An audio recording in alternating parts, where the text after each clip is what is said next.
I found the check by accident. It was tucked inside an old copy of East of Eden that Robert had been reading during his lunch breaks. The check was made out to cash.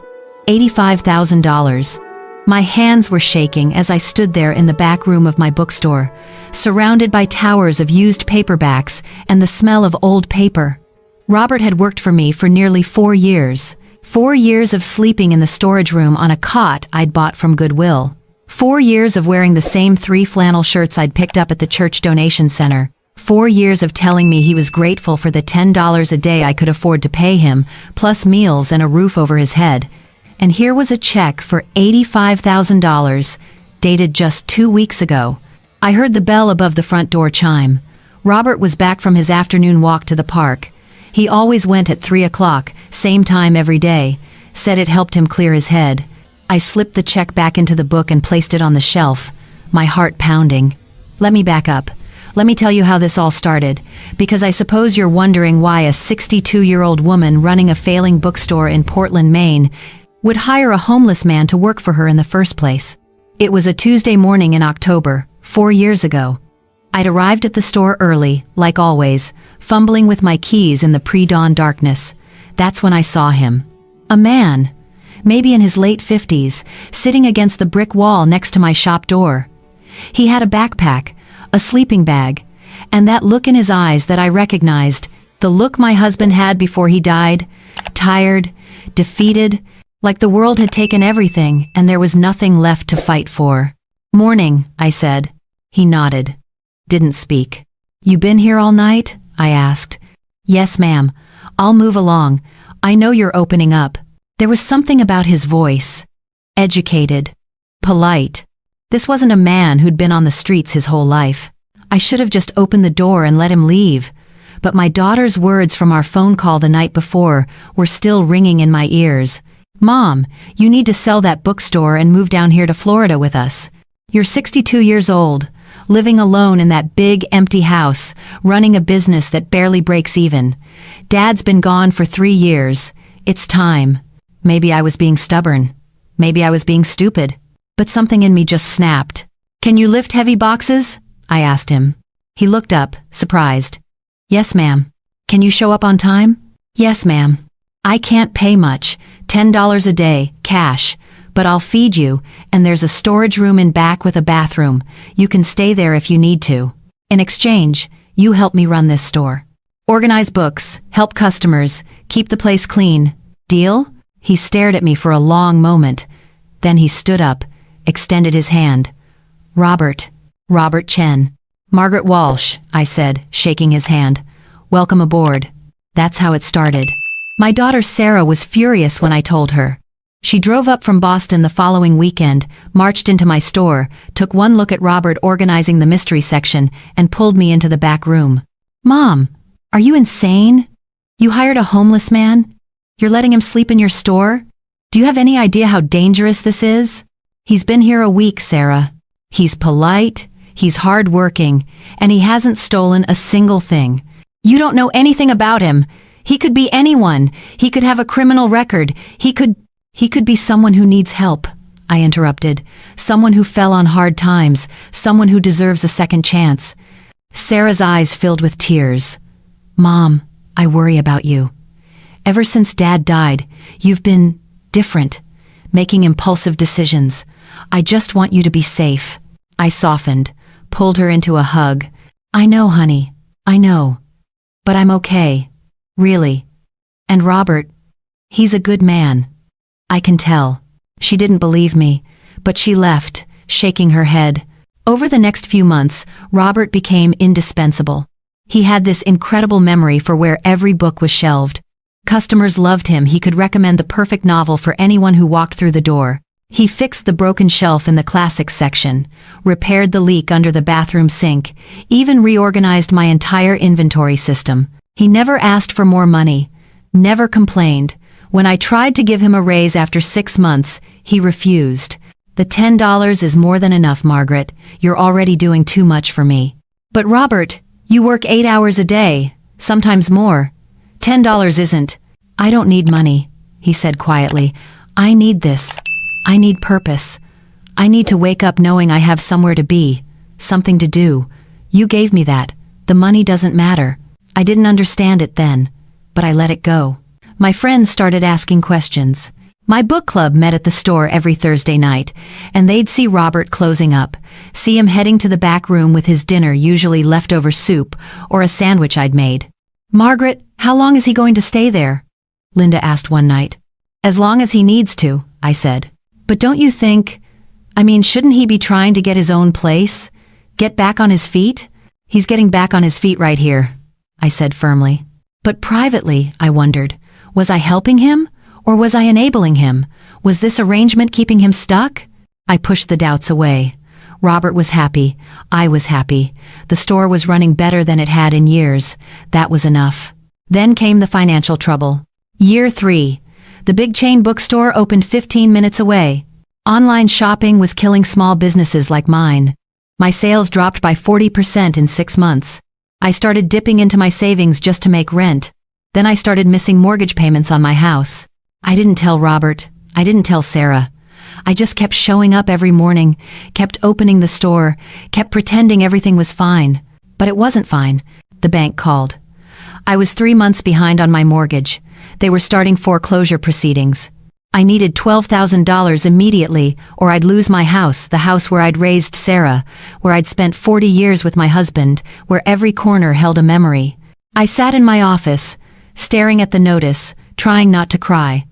I was 61 years old, about to lose my home, running a business that was slowly dying. That's when Robert knocked on the door. "Margaret? You okay?" I quickly wiped my eyes. "Fine. Just tired." He looked at me for a long moment. "You're lying." "What's wrong?" "Nothing I can't handle. Margaret." His voice was gentle but firm. "I've worked for you for 3 years. I know when something's wrong. Tell me." So I told him. The mortgage, the foreclosure, all of it. I told him I didn't know what I was going to do. He nodded slowly. "How much do you need?" $12,000. "But Robert, I'm not asking you for—" "Give me 2 days," he said. Then he left. He didn't come back that night. Or the next day. I started to panic. Had I scared him off? Had talking about money made him uncomfortable? On the 3rd day, he walked in at 9 a.m. Like nothing had happened. He was carrying a large envelope. "Here," he said, handing it to me. Inside was a cashier's check, made out to me, for $15,000. I felt like the floor had dropped out from under me. "Robert, where did you get this?" "I had some savings." "Savings? You've been living in my storage room for 3 years. You don't even take a proper salary. Where could you possibly—" "I had some money set aside," he said quietly, "from before. Please, Margaret, take it. Save your house." I was staring at the check, my mind racing.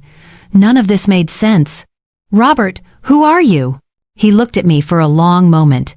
Then he sighed. Someone who needed to disappear for a while. Someone who needed to remember what mattered. That's not an answer. I know. But it's all I can give you right now. Please, take the money. We can talk about the rest later. I wanted to push. I wanted to demand answers, but I also needed to save my house, so I took the check. I deposited it the next day. Paid off the mortgage arrears. Had $3,000 left over to keep the store running another few months. But I couldn't stop thinking about it. That night, after Robert had gone to sleep in the back room, I did something I'm not proud of. I went through his things. I found the backpack he'd had that first day, tucked under his cot. Inside was a worn leather wallet. Inside the wallet were 3 things: a driver's license, a faded photograph, and a business card. The driver's license said Robert David Chen, age 57, address in Seattle, Washington. The photograph showed a younger Robert, maybe in his 40s, standing with a beautiful Asian woman and 2 teenage children, a boy and a girl. They were all smiling, standing in front of what looked like a college campus. The business card said, Robert D. Chen, Chief Executive Officer, Lighthouse Publishing Group. I sat down hard on the concrete floor. Lighthouse Publishing Group. I knew that name. Everyone in the book business knew that name, one of the largest independent publishers in the country. They'd been bought out by a major conglomerate 5 or 6 years ago in a deal worth hundreds of millions. Robert wasn't just some man who'd fallen on hard times. Robert was rich. or had been, and he'd been lying to me for 3 years. I felt betrayed, angry, confused. Why would someone with that kind of background be sleeping on a cot in a bookstore storage room? Why would he work for $10 a day when he clearly didn't need the money? I put everything back exactly as I'd found it. Went home, didn't sleep. The next morning, I confronted him. "Lighthouse Publishing," I said as soon as he walked in. "You were the CEO." His face went pale. He didn't deny it. "Why didn't you tell me?" He sat down heavily on one of the reading chairs. "Because I didn't want you to look at me differently. I didn't want you to treat me differently. Robert, I've been paying you $10 a day. You've been sleeping in a storage room. I've been making you sandwiches and worrying about whether you had enough to eat, and all this time, I was exactly where I needed to be," he said softly. "That's not an explanation." "No. You're right. You deserve the truth." He took a deep breath. "The woman in the photograph. That was my wife, Linda. The kids were our son and daughter, James and Emily. 6 years ago, they were driving home from Emily's college orientation. A drunk driver ran a red light, killed all 3 of them instantly. I felt my anger drain away. Oh, Robert. I'm so sorry. I fell apart after that. Completely fell apart. I sold the company 3 months later, got $240 million, didn't care, couldn't care. Money meant nothing when everything that mattered was gone." He was staring at his hands. "I bought a big house in Seattle, filled it with their things, their photographs, sat there alone for 2 years, drinking myself to death. My doctor said if I didn't stop, I'd be dead within a year. What changed? I left. Just walked out one day. Left everything. The house, the cars, the bank accounts. I kept one account with enough money to survive on, set up automatic payments for property taxes and bills, and disappeared. I wanted to find out if I could still be a person without all the trappings of success, without the money, the status, the recognition." He looked up at me. "I ended up in Portland. Slept on the streets for 3 weeks. Then I found your bookstore, found you. And for the first time in years, I felt like I had a reason to wake up in the morning." I sat down across from him. "Why didn't you tell me sooner?" "Because you treated me like a human being, not like a CEO, not like a grieving widower, not like a rich man slumming it for some ego trip. You just treated me like Robert, like someone who needed help and deserved a chance. Do you know how rare that is? But Robert, I could have helped you more if I'd known. I didn't need more help. I needed exactly what you gave me. Purpose, routine, a reason to get up, someone who depended on me. That's worth more than all the money in my accounts." We sat in silence for a while. "So the $15,000, I finally said, "is nothing. Margaret, I could write you a check for $1 million and not even notice it's gone, but that's not what you need from me. And it's not what this relationship is about." "Then what is it about?" He smiled sadly. "It's about 2 people who lost their way finding each other. It's about discovering that value isn't measured in dollars. It's about family. The family we choose when the family we had is gone." I felt tears running down my face. My husband died 3 years ago. Cancer. And my daughter keeps telling me to give up the store, move to Florida, stop fighting so hard to keep something that's dying. But this store, it's all I have left of the life I built with him. If I lose it, I lose him all over again. "I know," Robert said gently. "That's why I could never let you lose your house. That's why I'll do whatever it takes to keep this store running. Because it's not about the money, Margaret. It's about holding on to the things that make us who we are." That conversation changed everything. Robert started contributing financially to the store, not as an employee, but as a partner. He invested $200,000, enough to modernize our inventory system, create an online presence, and compete with the chain stores. But he did it quietly, in the background. He still slept in the storage room, still worked the front counter, still wore his flannel shirts. My daughter found out, of course. She drove up when I told her about the new partnership. "Mom, do you have any idea who this man really is?" I looked him up. Robert Chen, former CEO of Lighthouse Publishing. Worth over $200 million. And he's been sleeping in your storage room? "He's been healing," I said. "Just like I have." Sarah looked at me for a long moment. Then her expression softened. You really care about him. I do. He's become like family. Does he... is there something romantic? No, I said firmly. This isn't about that. This is about two broken people finding purpose in helping each other. He lost his wife and children. I lost your father. We understand each other's grief in a way that no one else can. Sarah hugged me. I'm glad you're not alone, Mom. I was so worried about you. The store started thriving. Between Robert's business expertise and my love for books, we created something special. We hosted author events, started a podcast, built a loyal customer base. Within a year, we were profitable again.